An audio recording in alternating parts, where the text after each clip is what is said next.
नमस्कार मित्रांनो, ज्ञानोदय अकॅडमीमध्ये आपण सर्वांचं स्वागत आहे. तर मित्रांनो, कालच्या व्हिडिओमध्ये आपण बघितलं होतं की प्राथमिक शिक्षकासाठी जी काही पात्रता हवी आहे त्या पात्रतेसंदर्भात आपण सविस्तर अशी माहिती घेतली होती. ठीक आहे. प्राथमिक शिक्षक 1 ते 5 आणि 6 ते 8 या दोन्हीबद्दल आपण सविस्तर माहिती मागच्या व्हिडिओमध्ये घेतलेली आहे. तर आजच्या व्हिडिओमध्ये आपण 9वी ते 10वी शिक्षक आणि 11वी 12वी साठी जे काही शिक्षकासाठी जी पात्रता असणार आहे त्याविषयी आपण सविस्तर बघणार आहोत. ठीक आहे. तर व्हिडिओ सुरू करायच्या अगोदर तुम्ही जर या ठिकाणी पहिल्यांदाच आले असाल तर लगेच सबस्क्राईब करा, सोबत बाजूला असलेले बेल आयकॉन प्रेस करा, जेणेकरून जे काही नवनवीन व्हिडिओ किंवा अपडेट या चॅनलवर येतील ते तुम्हाला सर्वात आधी मिळून जाईल. ठीक आहे. चला तर मित्रांनो, या व्हिडिओला सुरुवात करूया. तर मित्रांनो, या ठिकाणी आपल्याला 9वी आणि 10वी साठी जी काही शिक्षक आहे त्याच्यासाठी पात्रता बघायची आहे. तर या ठिकाणी तुम्ही हे लक्षात घ्या की या ठिकाणी आपल्याला विषय शिक्षक बघायचे आहे. ठीक आहे. 9वी ते 10वी साठी विषय शिक्षक असतात. तर यासाठी जी सुरुवातीची जी पात्रता आहे कंपल्सरी जे असणार आहे ते 10वी आणि 12वी आपल्याला कंपल्सरी असणार आहे. यामध्ये बदल होणार नाही. ठीक आहे. परंतु याच्या समोरची, कारण आपण विषय शिक्षक बनणार आहोत, तर यासाठी समोरची जी पात्रता आहे 10वी 12वीच्या नंतर आपल्याला ग्रॅज्युएशन असणं, पदवी असणं अतिशय आवश्यक आहे. 9वी 10वी साठी शिक्षक म्हणून लागायचं असेल तर आपल्याला बीएड असणं आवश्यक आहे. या ठिकाणी डीएड चालणार नाही. ठीक आहे. हे लक्षात ठेवलं पाहिजे. या ठिकाणी डीएड अजिबात चालत नाही, तर बीएड अतिशय आवश्यक आहे. आणि सर्वात महत्त्वाचं म्हणजे 9वी आणि 10वी साठी शिक्षक म्हणून आपल्याला रुजू व्हायचं असेल तर आपल्याला एक टीईटी आणि सीटीईटी ही जी परीक्षा आहे ते उत्तीर्ण असण्याची गरज नाही. ठीक आहे. टीईटी आणि सीटीईटीची या ठिकाणी गरज नाही. हा अतिशय महत्त्वाचा मुद्दा आहे 9वी आणि 10वी साठी. ठीक आहे. पदवीमध्ये आपल्याला काही मार्क्स या ठिकाणी असणे आवश्यक आहे. जसं की आपण प्राथमिक शिक्षकाच्या बाबतीत सुद्धा बघितलं होतं. तर या ठिकाणी माध्यमिक शिक्षकासाठी जे 9वी आणि 10वी साठी आपण शिक्षक म्हणून रुजू होत आहे, तर या ठिकाणी आपण पदवीमध्ये काहीतरी मार्क्स मिळवणे आवश्यक आहे. तर ते मार्क्स किती आहे, तर कास्ट आणि ओपनसाठी सेम क्रायटेरिया आहे, जे की आपल्याला 50% असणे आवश्यक आहे. ठीक आहे. कुठे, तर पदवीमध्ये. आणि अजून एक मुद्दा आहे पदवी संदर्भात, की जो आपण पदवी घेतलेली आहे, तर पदवीच्या अंतिम वर्षाला जे काही विषय असतात त्या विषयासाठी आपण विषय शिक्षक बनणार आहोत, हे लक्षात ठेवा. ठीक आहे.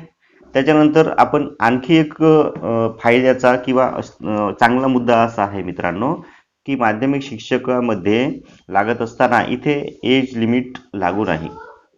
ठीक आहे. म्हणजे वयाची मर्यादा अजिबात नाही. नो एज लिमिट या ठिकाणी आहे. त्याच्यामुळे कोणताही उमेदवार इथे फॉर्म भरू शकतो, एज लिमिट पार केली असेल तरी. ठीक आहे. तर या काही गोष्टी होत्या जे की 9वी आणि 10वी माध्यमिक शिक्षकासाठी आवश्यक होत्या. तर याच्यानंतर आपण 11वी आणि 12वी साठी जे काही शिक्षक आहे त्यांची आता पात्रता आपण या ठिकाणी बघणार आहोत. तर 11वी 12वी साठी आपण शिक्षक म्हणून रुजू व्हायचं असेल तर आपल्याला कोणती पात्रता हवी आहे हे सुद्धा आपण बघणार आहोत. तर सुरुवातीला 10वी 12वी कंपल्सरी असणार आहे. त्याच्यानंतर पदवी आपल्याला इथे पाहिजे आहे. आणि पदवीनंतर पदव्युत्तर पदवी, ज्याला आपण पीजी म्हणतो, हे सुद्धा आपल्याला इथे आवश्यक आहे. ठीक आहे. आणि इथे सुद्धा तुम्ही लक्षात घ्यायचं आहे की आपल्याला टीईटी आणि सीटीईटी इथे सुद्धा लागू नाही. तर मित्रांनो, या ठिकाणी अजून एक पात्रता महत्त्वाची आहे, जे की बीएड या ठिकाणी अतिशय आवश्यक असणार आहे. ठीक आहे. बीएड पाहिजे आहे. याच्यानंतर महत्त्वाची गोष्ट अशी आहे की पीजीमध्ये जे काही आपले विषय असणार आहे त्या विषयासाठी आपण विषय शिक्षक म्हणून त्या ठिकाणी रुजू होणार आहोत. ठीक आहे. आणि एक महत्त्वाचा मुद्दा, की पीजीमध्ये आपले जे पर्सेंट आहे ते पर्सेंट कमीत कमी 50% असणे अतिशय आवश्यक आहे. तरच आपली जी निवड आहे ते या पदासाठी होणार आहे, ही आपली पात्रता आहे. ठीक आहे.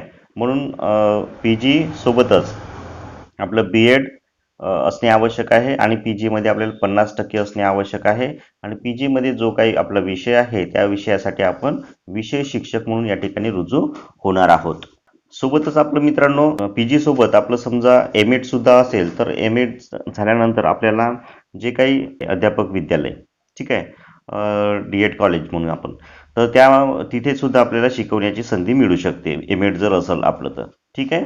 याच्यानंतर आपण जे काही स्पोर्ट्स टीचर आहे त्याच्याबद्दल बघूया. स्पोर्ट्स टीचरसाठी काय एक क्रायटेरिया असतो, जो की आता त्याच्यामध्ये चेंज झालं की काय, परंतु 250 विद्यार्थ्याचा क्रायटेरिया आहे, तेव्हाच आपल्याला जे पद आहे कला आपलं स्पोर्ट टीचरचं ते मंजूर होत असतं. ठीक आहे. आणि याची एक पात्रता अशी आहे की याच्यासाठी आपल्याला BPED अतिशय आवश्यक आहे. ठीक आहे. BPED असणे स्पोर्ट टीचरसाठी अतिशय आवश्यक असतं.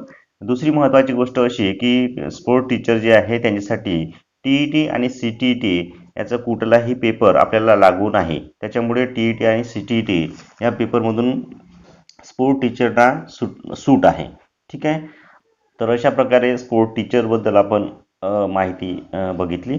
त्याच्यानंतर आपण आर्ट टीचर कला शिक्षक सुद्धा या ठिकाणी बघणार आहोत. कला शिक्षकासाठी काही डिप्लोमा आहे, तो करणे अतिशय आवश्यक आहे, ज्याला आपण ATD सुद्धा म्हणतो आपण.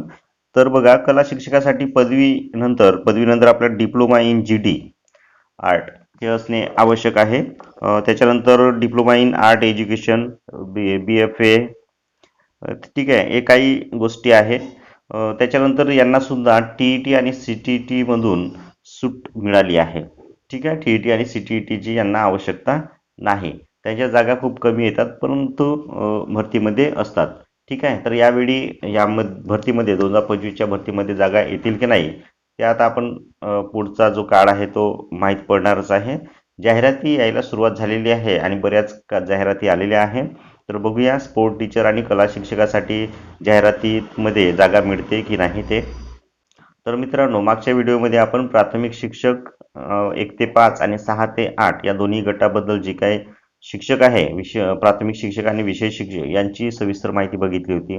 आणि आजच्या व्हिडिओमध्ये आपण माध्यमिक शिक्षक 9 ते 10वी आणि 11वी 12वी यासाठीची जी काही पात्रता आहे ती आपण सविस्तरपणे बघितली आहे. तरीही तुम्हाला काही डाऊट असेल तर तुम्ही कमेंट बॉक्समध्ये लिहू शकता.